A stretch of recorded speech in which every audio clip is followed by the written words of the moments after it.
សួស្តីបងប្អូនទាំងនេះបងប្អូនថ្ងៃនេះមានតំណែងល្អមួយនៅខាងខេត្តបរសៃអនុយើងបងប្អូនណាដែលមានកប៉ាល់ដឹកឧស្ម័នខាង LPG ណាបងប្អូនដែលជាក្រុមហ៊ុន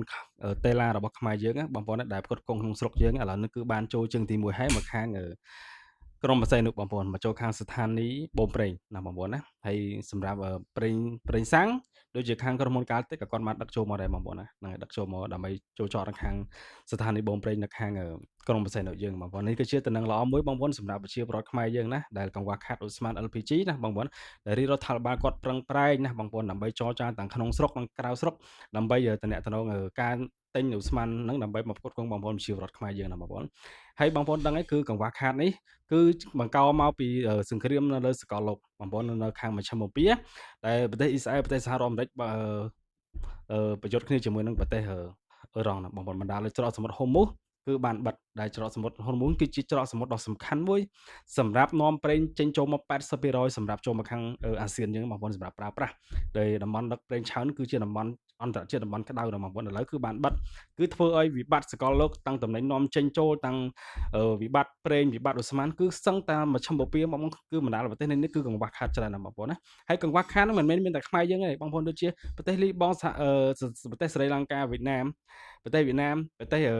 ណាបងប្អូនណាសឹងតែកង្វះខាតដូចយើងដូចគ្នាបងប្អូនកង្វះខាតច្រើនណាស់បងប្អូនណាអញ្ចឹងក៏ថ្ងៃនេះគឺជាតំណែងល្អមួយសម្រាប់ណាបងប្អូនសម្រាប់ក្រុមហ៊ុនតេឡាខ្មែរណាដែលគាត់ព្យាយាមណាដើម្បីរកឧស្ម័នដើម្បីផ្គត់ផ្គង់បងប្អូនប្រជាពលរដ្ឋខ្មែរយើងហើយបងប្អូនខ្លះក៏គាត់និយាយថាតម្លៃហ្គាសតម្លៃសាំងនៅតឡើងថ្លៃបងប្អូនធ្វើយ៉ាងម៉េចពេលខ្លះយើងមានលុយទៅទិញគេពេលខ្លះយើងទិញអត់បានទៀតបងប្អូនហើយយើងត្រូវធ្វើយ៉ាងម៉េច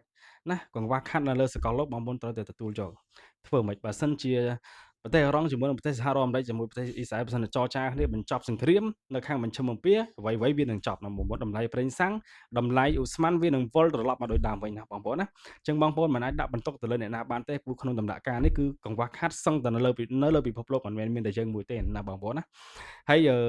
បងប្អូនខ្លះថាឥឡូវនៅក្នុងស្រុកយើងបងប្អូនណាតាមពិតណាយើងអត់ទាន់មានទេគឺរោងចក្រចម្រាញ់ប្រេងគឺអត់ទាន់មានទេណាបងប្អូនណាយើងភាគច្រើនគឺសាំងប្រេងគឺយើងទិញតពីគេមកដើម្បីផ្គត់ផ្គង់ប្រើប្រាស់អញ្ចឹងបងប្អូនគួរតែមានការយោគយល់ហ្នឹងហើយជឿជាក់ទាំងអស់គ្នាណាបងប្អូនក្នុងដំណាក់កាលនេះហើយឥឡូវនេះបើសិនជាបណ្ដាលប្រទេសនានាហ្នឹងគឺនាំគ្នាជួយជ្រោមជ្រែងចរចាជាមួយនឹងប្រទេសសហរដ្ឋអាមេរិកជាមួយនឹងអារ៉ង់បញ្ចប់សង្គ្រាមជួយឲ្យវិបត្តិអាប្រេងឧស្ម័នហ្នឹងវាវិលមកត្រឡប់មកវិញគឺអ្វីៗវានឹងល្អច្រើនណាស់បងប្អូនហើយបងប្អូនគួរតែមានការយោគយល់អធ្យាស្រ័យហើយឥឡូវនេះបើសិនជាយើងកង្វះខាតដូចជាអហ្គាសសម្រាប់ផ្គត់ផ្គង់នៅតាមប្រទេសតាមអីធ្វើមិនបងប្អូនអញ្ចឹងបើយើងអាចទិញដូចជារបស់អគ្គិសនីយកមកប្រើប្រាស់ផ្គត់ផ្គង់មួយរយៈតែបើយើងមានបើឥឡូវនេះបើយើងនៅមានហ្គាសនៅមានសាំងបងប្អូននៅប្រើទៅមិនទេយើងផ្គត់ផ្គង់យើងសំចៃទៅតែបើសិនជាកង្វះខាតអត់មានទេបងប្អូនគួរតែមកបដូរមកប្រើនឹងមួយរយៈទៅដើម្បីពេលវាមានវិញសភាពការដើរធម្មតាវិញគឺយើងនឹងធូរស្រាលទាំងអស់គ្នាបងប្អូនក្នុងដំណាក់កាលនេះគឺយើងត្រូវតែជួយគ្នាក្នុងនាមជាប្រជាពលរដ្ឋខ្មែរណាជាមួយនឹងរាជរដ្ឋាភិបាលគួរតែបន្ទុកនេះដល់យើងចូលរួមចំណែកទាំងអស់គ្នាបានមានល្អណាស់បងប្អូនបើសិនជាយើងឲ្យតែរាជរដ្ឋាភិបាលគាត់ចូលរួមតំណែងហើយយើងអត់ចូលរួមវាពិបាកណាស់បងប្អូនអញ្ចឹងហើយអញ្ចឹងខ្ញុំមានមតិច្រើនបងប្អូននេះគឺជាតំណែងល្អមួយនៅខាងខេត្តបរសៃនុដែលក្រុមហ៊ុនតេឡាខ្មែរយើងគឺបាននាំចូលមកអឺ LPG ដល់រហូតដល់3400តោនណាបងប្អូនណាសម្រាប់គ្រប់គ្រងបងប្អូនប្រជាពលរដ្ឋខ្មែរយើងនៅក្នុងស្រុកណាបងប្អូនណានេះគឺជាតំណែងល្អមួយច្រើនណាបងប្អូនណាខ្ញុំនឹងមានមតិតែប៉ុណ្ណេះនេះអរគុណច្រើនបងប្អូនហ្នឹងហើយ